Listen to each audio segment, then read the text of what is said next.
রাত পোহালেই ভোট উৎসবের অপেক্ষায় দেশের মানুষ। ত্রয়োদশ জাতীয় সংসদ নির্বাচন উপলক্ষে চলছে শেষ মুহূর্তের প্রস্তুতি।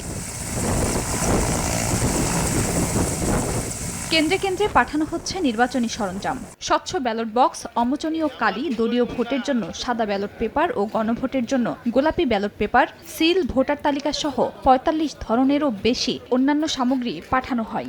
বিপুল সংখ্যক নিরাপত্তা বাহিনীর উপস্থিতিতে সংশ্লিষ্ট কেন্দ্রে প্রিজাইডিং অফিসারদের কাছে নির্বাচনী সামগ্রী হস্তান্তর করেন উপজেলা সহকারী রিটার্নিং অফিসার। নির্বাচন কর্মকর্তারা জানান, সন্ধ্যার আগেই সব কেন্দ্রে নির্বাচনী সামগ্রী পাঠানো শেষ হবে। সকাল 10:30 থেকে আমরা আমাদের উপজেলা পরিষদ হলরুম থেকে দেওয়া শুরু করেছি। আমাদের এখানে আমরা যেগুলো দূরবর্তী কেন্দ্রগুলো আছে সেগুলোকে আমরা আগে আমরা সময় দিয়েছি এবং সেভাবে আমরা দিচ্ছি। সিলভার টিপ কন্ট্যাক্টে তৈরি নিরাপদ ও নান্দনিক ক্লিক সুইচ নির্ভরতা জীবন জুড়ে।